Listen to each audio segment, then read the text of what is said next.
Good morning, good afternoon.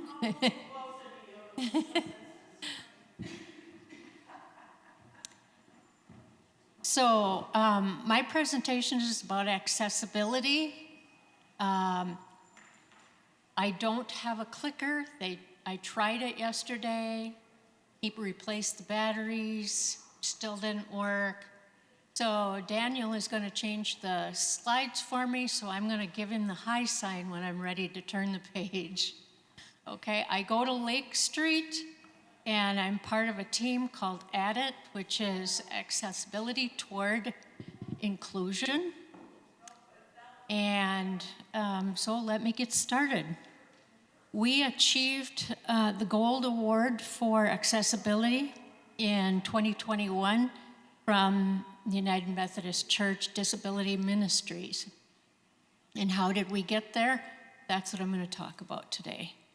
So, if you did not get the audit or the flyer, you will need that. Okay?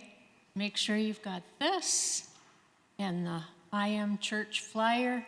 And then I do have two versions of my presentation here, one in regular print and one in large print.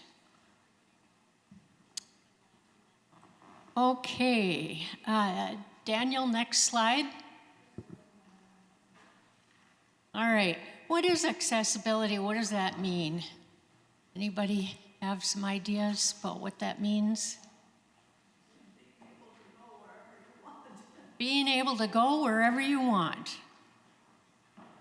And say it again? Handy. Like a bathroom that's accessible, that's handy. You bet. Okay. You might also think of the word barriers. If it's accessible, it does not have barriers to your participation, right? Okay. If you look at the statistics there and average them out, you'll see that about 30% of the people in any population would be disabled. So if you look around your church, look next Sunday, look at around your church and look at the congregation. If you're not seeing approximately 30% of the people with disabilities, you're missing a demographic. And you need to ask yourself, why are they not coming to church? And that's what we're going to talk about today. Most disabled adults living in group homes or residential centers don't attend church. Why might that be? Yeah, that would be one thing. Transportation, they don't have a ride. Okay? They can't hear what's going on. Okay, you've just listed a number of barriers. Imagine a group home with 4 disabled adult males. They are 3 of them are in wheelchairs, and this is a real story here. 3 of them are in wheelchairs, and 1 tends to wander. There's only 1 caregiver in this group home. There are over 200 group homes in the Eau Claire area. Most of them have only 1 caregiver at a time. That caregiver knows that these 4 men want to go to church. In fact, she would like to go to church. But what she has to do is get the men up, get them cleaned up and bathroomed.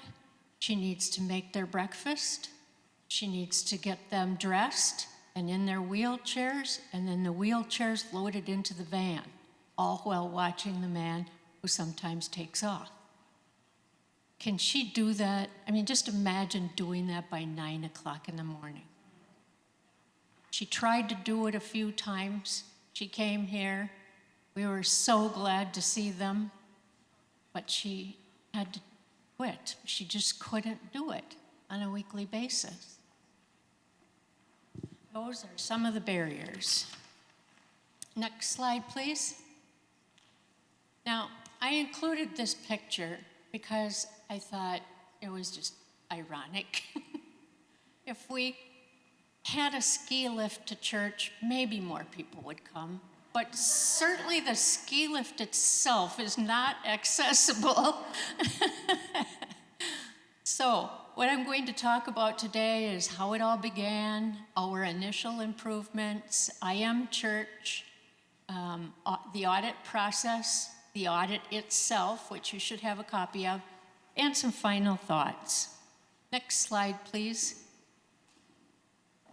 Okay, how it all began. Here's just a little story. We had a visiting pastor, and she was talking about how she confirmed a number of adults with disabilities in Duluth. And they were adults well into adulthood who had never been to a confirmation class. They had not been included. They had not been given a special confirmation class. They may not have even, some of them, they may not have even gone to church because of some barriers to their attendance. When we were listening to her, a couple of my friends sitting next to me said, well, Katie, did your 3 kids get confirmed? And I had to, with the shame in my face, say, no, they didn't. I have 3 adult children who all have disabilities. They never were invited, or I should say there was never a confirmation class created that they were welcome to come to. So, and I'm ashamed of that. I'm ashamed to tell you that because as a former special education teacher, I should have advocated for that, but I didn't. And I don't know. I don't even know why. I don't have an excuse to give you. But that inspired me to ask our pastor, it was Graham West at the time and Jen Barnett, would they be willing to provide a confirmation class. We had 5 adults who were regularly coming to Lake Street, none of whom had been confirmed. They created the class, and we had a wonderful confirmation ceremony for them. So that's kind of how it all started.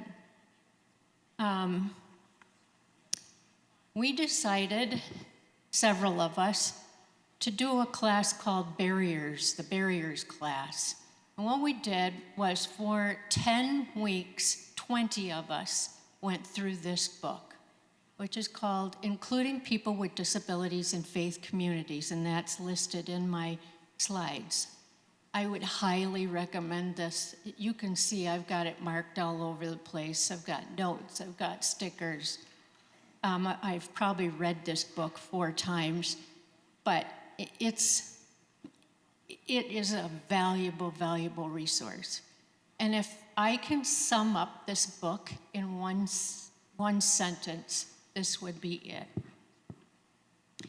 We are incomplete without you.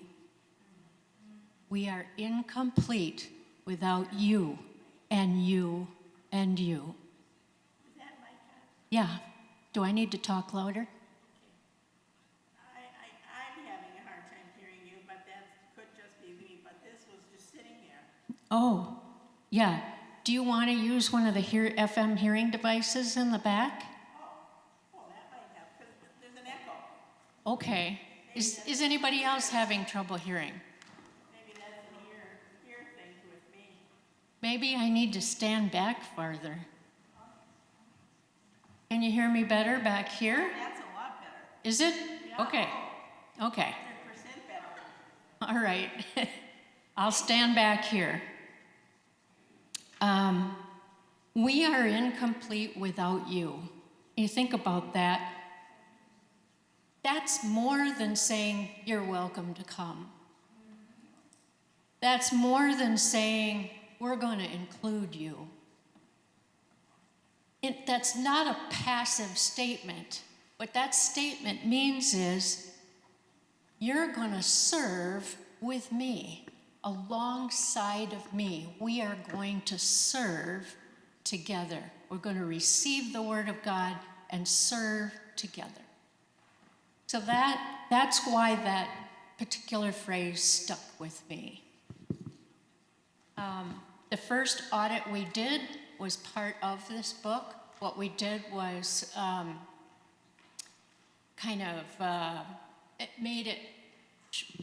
condensed it down so that it was more usable for us. So the one that's in there is probably 5 pages long. We did part of it ourselves as we could, and then we made the other part of it a survey that we passed out to the congregation to help us assess kind of the attitudinal barriers that there might be. Okay, initial improvements, Daniel? Thanks. We improved the intake form for Sunday school. That was one of the first things we did, adding food allergies and requesting that parents tell us what is their particular child's learning style. So is he a auditory learner? Is he a tactile learner? What kind of a learner is he, and how can we best meet his needs in Sunday school? We added Braille labels to all of the rooms. So as you're traveling around, I encourage you to take a look at the doors on all of the rooms, and you'll find a Braille label there. We started to produce large print bulletins. And as you know, that's really not a big deal. It's just increase the print size and print it out. We started to use gluten-free bread for communion. And we now also have gluten-free options and nut-free options in Fellowship Hall for our coffee hour. We added an additional accessible parking space. We started the annual event of Disability Awareness Sunday. So we have a Sunday, usually the last Sunday in September, where we devote a sermon that day and activities that day to disability awareness. If you look that up on the United Methodist Church webpage, you'll find a lot of ideas for doing that yourself. But we use that as an opportunity for education. And I'll tell you about, as we go along, I'll tell you about some of the education that we've been doing. We began Person First Language. The yellow handout over there, it tells you about Person First Language, but just quickly, we don't say, I saw an albino on the street. Say, I saw a man with albinism on the street. That way, he's a man first. His disability or his condition is second. Just giving every human more respect. And then we also passed out or to all of the congregation tips for communicating with people who have disabilities. You'll see that is the peach-colored handout over there if you would like that. And if you look at the quote at the bottom, if we are to achieve a richer culture, we must weave one in which diverse human gift will find a fitting place, and that's Margaret Mead. And I just want to emphasize gift, because no matter who you are, you have gifts. We have a man who comes to I Am Church who has autism and has been through a lot in the last year, but he has a wonderful singing voice, and he knows every song there is in the hymnal. I swear he does. And so he participates every time in helping us sing our songs. And when I need somebody to sing happy birthday for somebody who's celebrating, he's right there to do it for me, because I can't sing, and I'd rather hear his voice anyway. Discovery is the next page. Many of the changes you make when you're going through this audit and trying to improve the accessibility in your church, they're helpful to everyone, not just people with disabilities. So take, for example, battery candles instead of melting candles. That allows children to celebrate on Christmas Eve without all of us having to worry about burning themselves or dripping on the pews. So it's a change you can make for the safety of people with disabilities that benefits children as well. In fact, how many of us are not as stable as we were at one time, and this is a better choice for us too. YouTube or Zoom church services, church meetings allow busy people to receive the message in their own time. Additional accessible parking spaces allow people with broken limbs or temporary surgical issues who just need a closer place to park for a short period of time. So that gives them easier access too. All right, what were others doing? Ramps and lifts. So a number of churches had ramps, and it's almost as if some of them were built so that a ramp was easily added to the church. We looked into a ramp, and as you can see, there's so much around here that a ramp was just not going to work.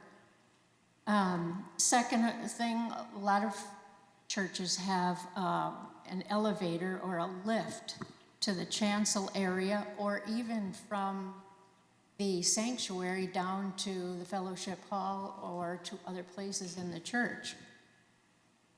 Some churches had Sunday school classes, and you might say, well, that's segregating the people with disabilities.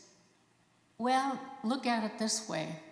A parent who has a disabled child has that child 24/7.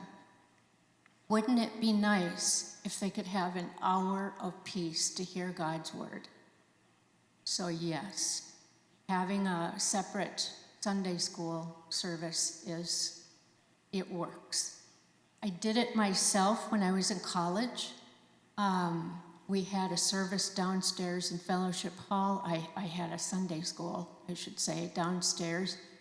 And primarily, I had a baby. He was about 5-6 months old with multiple disabilities. And he needed physical therapy, and the mom was just tired. So I said, let me take him. I will work with him. I met with a physical therapist so that I knew what to do. I worked with him. At the same time, I had 2 young men with Down syndrome, and we would share a lesson, something like what the other Sunday school classes were doing, while I did the physical therapy. Not complicated, actually very enjoyable. So that was another one of the things we discovered. But there were some downsides too. A number of churches exclude people with cognitive disabilities from communion. They say they don't understand what's going on. I don't understand what's going on. I just hope I feel the presence of the Lord. I hope I feel the Spirit. And I do. Isn't that enough? So I would never, ever exclude a person with a disability from communion, from any aspect of the church. We don't need a ramp or a lift because we don't have any members who use wheelchairs or walkers. You were telling me that. And my answer to that is, nor will you ever. If you don't provide, they can't come. if you do provide, they will come. People with disabilities will see that you've made an effort for them, and they will come. The last thing on the list is Chum Church. Chum Church is a consortium of churches, 40 of them, in Duluth, that provide a message, an activity, church service, and a meal with fellowship to the entire community that includes people with disabilities. So we visited Chum Church a few times, a number of us in our group, and we decided if Duluth can do it, certainly Eau Claire can do it, right? So what we did is on the next slide. It's called I Am Church. And you'll see, you have a flyer that talks about I Am Church, but basically it's ecumenical because it's 3 Lutheran churches, 2 Methodist churches, a Catholic church, and a couple of groups that include people from all different denominations in town, who put on a once monthly special church service right here at Lake Street in the Fellowship Hall at 3 o'clock in the afternoon, so that nobody has to get up terribly early. They've got time to get those wheelchairs into a van and get it loaded up and bring people here. And we hold it at the 3rd week of the month because some people who live in group homes or even on their own tend to, they are beginning to run short of money by the end of the month. And so by providing it at the end of the month, they have at least one free meal.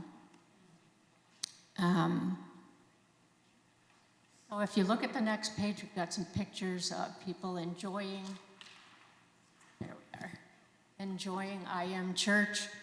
We have start out with, like Chum Church does, we start out with an activity around the message that the pastor for that month has provided us. So I maybe didn't make it clear that each of those 7 churches takes a month.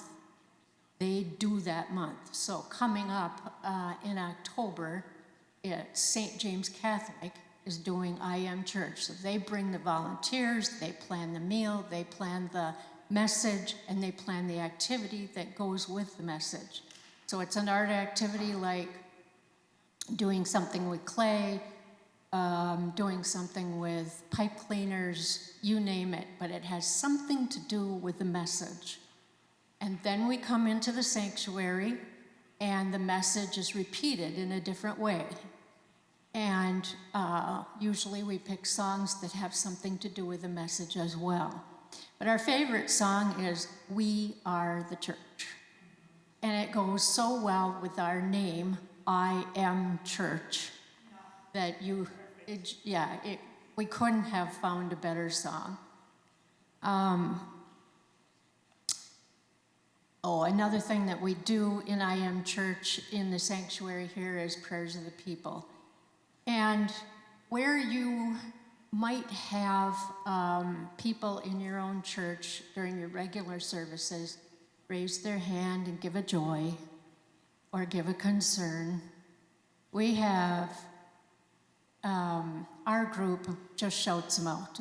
Sometimes they raise their hand, but if we, there's one person in particular that she may not have a prayer, but she will have something to say about somebody else's prayer, like, no, or yeah. And because we're I Am Church, that's okay. And then we have, from 4 to 4:30, we have our meal.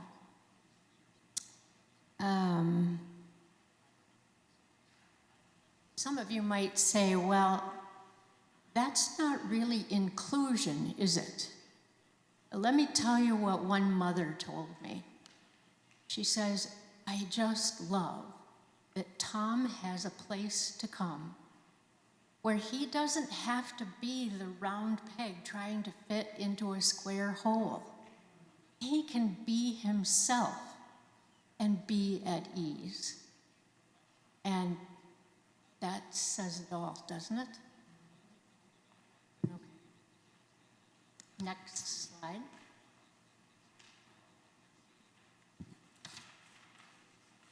So, this is, you can kind of see here, these are the churches that participate, and you see how they each take at least 1 month, some of them take 2 months. Any questions on that? Okay, next slide. Other accessibility issues that we addressed. So, and this all took place before we did the formal audit with, for which we got the gold achievement. Getting to the chancel up here had been an issue for some people when it came to getting, like, how many people were in the choir? 30? Before COVID, it was about 30 people up here had to come up these stairs or those stairs to participate in choir. And these railings were not here. So try to imagine, well, imagine this. The pastor would often come down and talk to the congregation like this, turn around, back up the steps. Nothing to hang on to, but not even a visual of, if I feel tipsy, what would I grab? So we noticed with one of our pastors that she was definitely at odds here when it came to coming up and down the steps. So we started with these railings. At first, people objected. There were some people who said, those are ugly, they don't fit in with the flow of the oak woodwork here. Am I supposed to hurry? Okay. Okay. All right. Let me race ahead then. Let me go to the audit process. Thank you. Conquer your fear. You've already probably accomplished a number of more than you think. Get the forms, the address is right there. Ideally, find congregants with disabilities to work with you. I have a good friend, Kathy, who is blind, who helped identify some issues. Of course, there are my 3 adult children as well. And then a visually impaired congregant who also helped us with especially things like the stripes on the steps out there that you saw. Get help from Lynn Swedberg from the Disabilities Ministry Committee of the UMC. Lynn was very encouraging and helped explain things, regulations with the ADA that I was having trouble understanding. Next page, the audit process. Make changes along the way while you're doing the audit. Just go ahead. Some of them are real easy, like adding full-length mirrors in the bathroom. Consider things that you've accomplished that are not on the list. I told you about some of our education series. When we had a 4-part depression series and a 4-part addiction and recovery series, those are not part of the audit, but you can add them. There's some blanks on the audit where you can add the extra things that you're doing. Understand that this is a process.